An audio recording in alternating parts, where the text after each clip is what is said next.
7 avril 2026, peuple d'Afrique, recevez nos salutations comme d'habitude. Donald Trump est en train de dire, en train de faire ce que l'Afrique a tout le temps subi.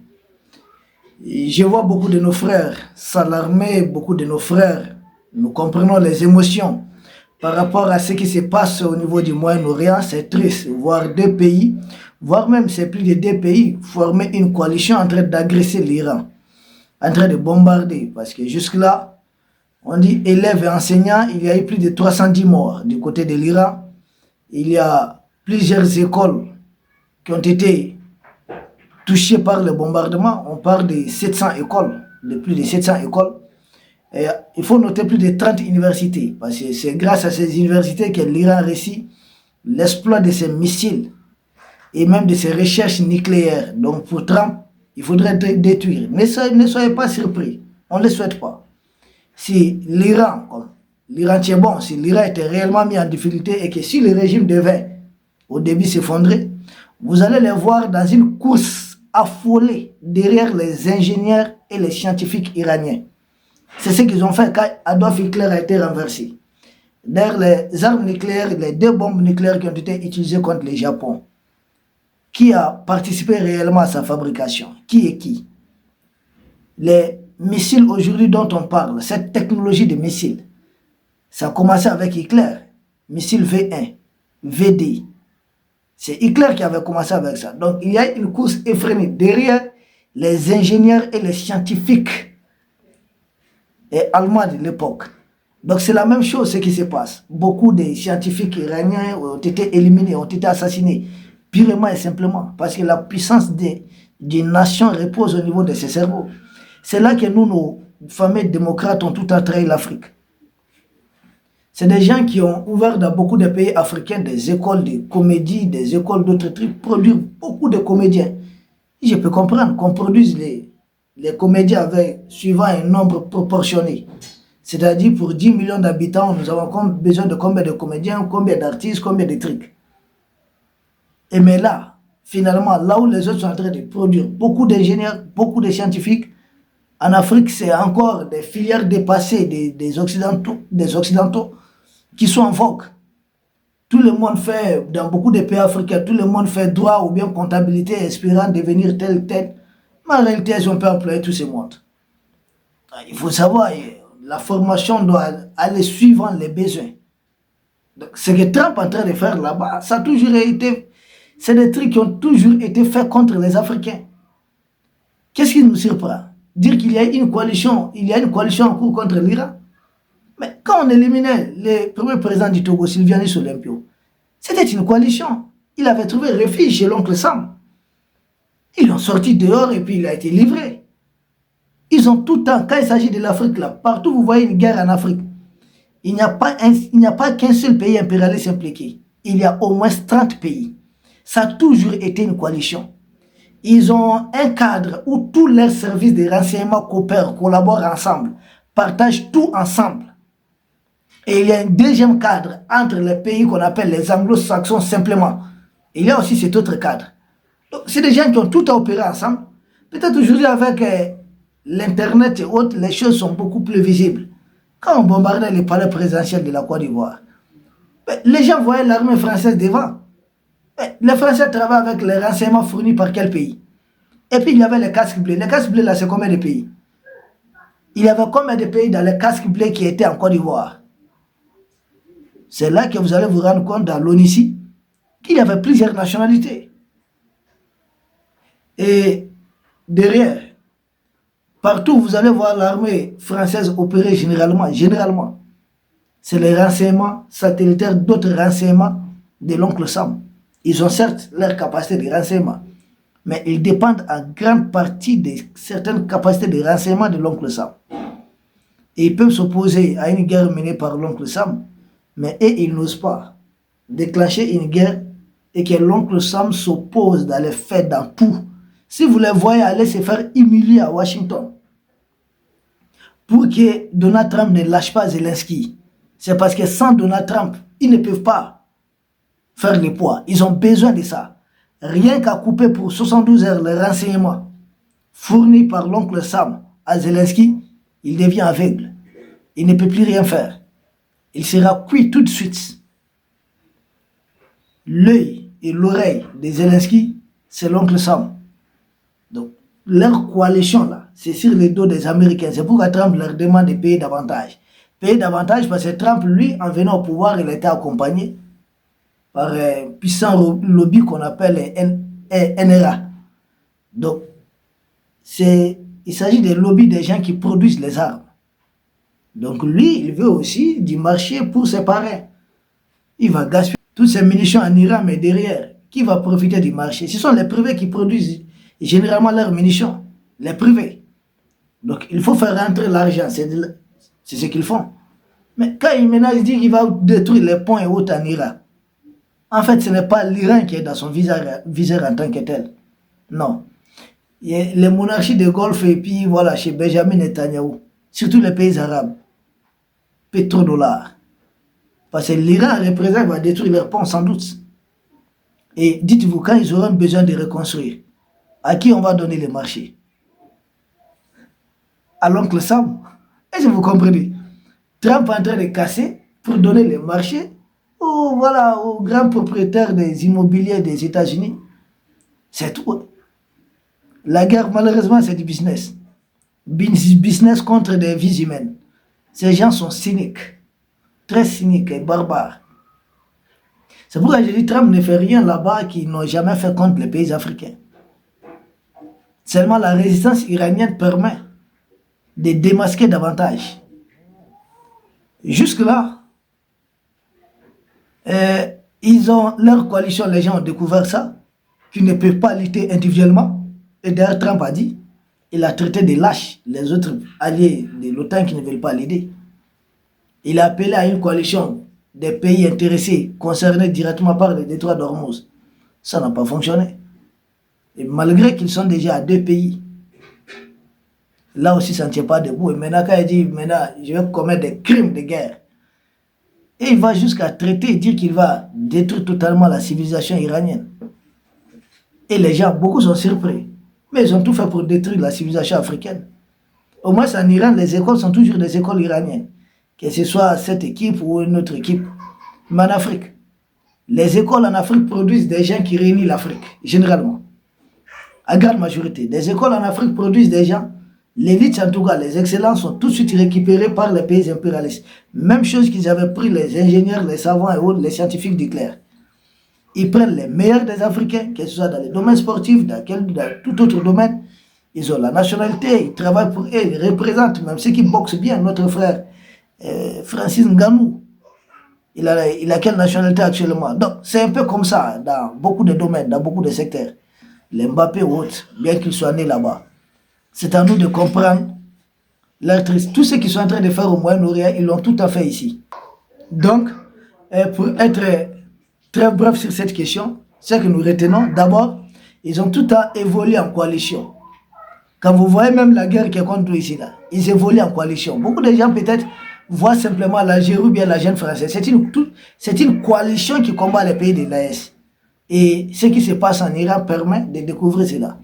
Deuxièmement, c'est des gens qui n'ont jamais respecté d'autres civilisations. Ils ont tout en pensé que d'autres civilisations doivent se soumettre, doivent s'agenouiller devant eux. Or, ils sont venus nous trouver sur terre.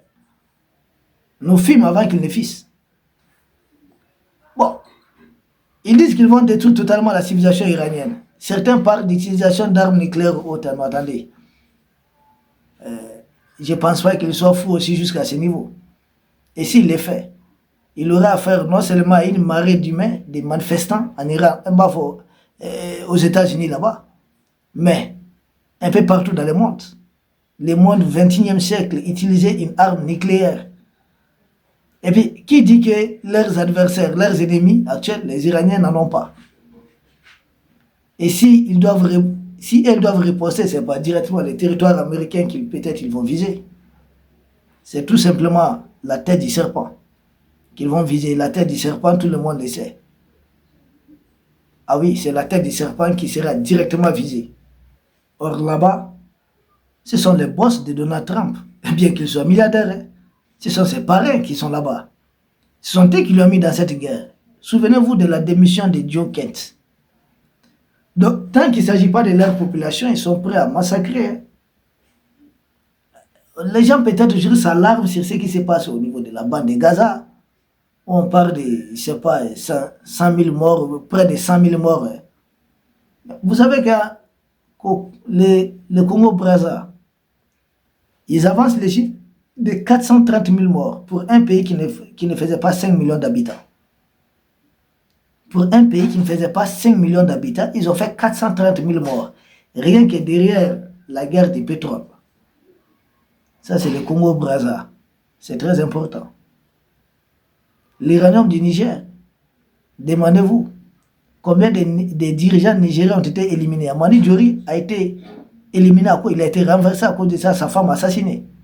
Le président Mamadou Tandja a été renversé à cause de ça. Ils n'ont aucun respect pour d'autres civilisations. Parce qu'en Afrique, vous enlevez seulement les dirigeants, on dit le régime tombe. Mais en Iran, non, vous enlevez les dirigeants, le régime tient. Vous enlevez même 100 personnes, le régime tient toujours. Un système très solide, très bien implanté. Donc, maintenant, c'est d'utiliser des armes de destruction de ces gens. La guerre de Biafra. Vous savez combien de morts ça fait?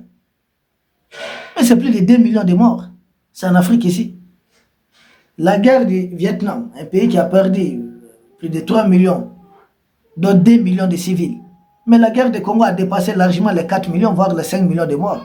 Et mais bizarrement, la guerre du Congo a dépassé les 4, les 5 millions de morts. Depuis la fin de la Deuxième Guerre mondiale, je ne connais pas un conflit qui a fait autant de morts. Depuis la fin de la Deuxième Guerre mondiale, aucun pays n'a perdu autant de citoyens comme la RD Congo. Mais bizarrement, les gens ne s'apitoient pas là-bas. Et pourtant, là-bas, il y a viol que nous condamnons. Les femmes sont violées, les enfants même souvent. Vous voyez les pédocriminels de cette histoire de Jeffrey Epstein. Mais il y a pire au Congo. Où des êtres humains, désolé, excusez-moi de le dire, sont même mutilés. Souvent des parties intimes. Mais c'est la barbarie qu'ils font. Tout ça pour avoir le cobalt et le coltan du Congo. Le cuivre. Parce qu'actuellement, il y a une course acharnée derrière le cuivre. Ils en ont besoin pour leur industrie, surtout d'armement, leur industrie militaire. Et qui détient les industries militaires? Les patrons de Trump. N'oubliez pas sa folie derrière les terres rares, le pétrole. Vous avez besoin de ces deux choses-là pour produire beaucoup plus d'armes. Et ils courent derrière ça. L'Iran a certaines terres rares. En allant vers la frontière avec l'Azerbaïdjan, l'Iran a tout pour se suffire. L'Iran a de quoi produire les missiles, je les ai vus dire. La Chine est en train d'envoyer les matériaux. Je dis, il s'agit de quels matériaux? Parce que l'Iran dispose de tout. Hein. Et les ingénieurs capables de produire les missiles et les matériaux nécessaires à la production des missiles, l'Iran possède tout. Tout. Et les carburants, le pétrole, on n'en parle pas. L'Iran, c'est une puissance. Seulement, la résistance iranienne nous permet de voir davantage. Mais à la différence, l'Iran aujourd'hui, le président dit 14 millions déjà sont engagés volontaires. Nous avons vu des armées africaines où les militaires ont même jeté des armes pour rejoindre les camps rebelles en Afrique centrale. Au Mali, dans l'espace est, nous saluons, nous, nos militaires ne reculent pas. Mais nous avons vu dans certains pays où des militaires ont jeté les fusils et même rejoint les ennemis. Tout ça, il faut former idéologiquement, politiquement beaucoup de militaires africains, qu'ils comprennent. Parce que quelqu'un débarque de la France, il vient, il manipule 2, 3 officiers et puis il renverse tout un pouvoir.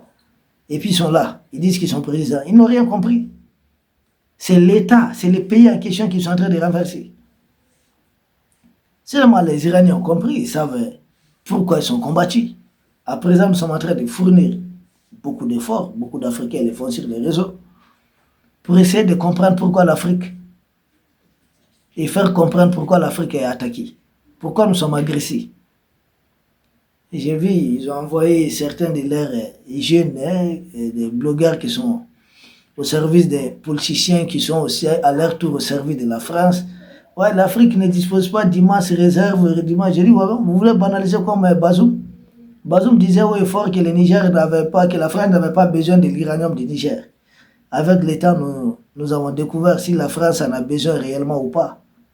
Essayer de banaliser l'agression de l'Afrique où il y a des millions de morts. C'est comme si certains Africains ne se sentent pas concernés. On dirait que tant que ce n'est pas un des membres de leur famille qui tombe, ils ne se sentent pas concernés. C'est triste. C'est vraiment triste. Peuple d'Afrique, voilà ce que nous voulons dire. Donald Trump ne fait rien, je dis bien ne fait rien en Iran qui n'ont pas encore fait subir à l'Afrique. Les bombardements massifs des civils en Afrique, nous avons connu ça. Destruction des infrastructures. Même à présent, les terreurs mercenaires de la jeune française sont en train d'attaquer nos usines ici. C'est la même chose qui se passe en Iran. Peut-être il y a des conflits qui sont beaucoup plus médiatisés. Au Soudan, c'est la même chose, c'est des infrastructures qui sont attaquées. Les terroristes essaient de miner des ponts de gauche à droite. C'est la même chose qu'ils font ici en Afrique. On dit Trump détruit des ponts là-bas. Mais ici, les terroristes de la France ont fait sauter des ponts. C'est la même chose. Macron s'est désolarisé, vraiment, il devient un peu honnête. Non, il fait pire que Donald Trump en Afrique ici. Il ne faut pas qu'on perde ça de vie. Ce qu'il est en train de faire là, c'est encore plus grave. Au moins Trump dit. Lui ne dit pas, il ne revendique pas. Il fait faire. Et puis c'était comme si de rien n'était. Et pendant ce temps, il tient de beaux discours. Tout ce qu'il reproche à Trump au Moyen-Orient, Emmanuel Macron est en train de faire le triple ici. Trump a voulu armer les Kurdes. Emmanuel Macron continue d'armer certains Africains. Trump a dit ouais, il a été escroqué au niveau des armes. Mais Macron continue d'armer. Quand la France est le premier pays à parachuter des armes à ceux qu'ils ont appelés les rebelles libyens au niveau des collines de Djebel Nefousan, non loin de Tripoli, vers Misrata. Même chose. Ils n'ont jamais changé de posture. À nous de comprendre leur jeu tout simplement. Peuple d'Afrique, nous vous remercions. Nous restons concentrés. Et nous espérons vous retrouver demain pour un autre sujet au sommet de l'actualité. Merci.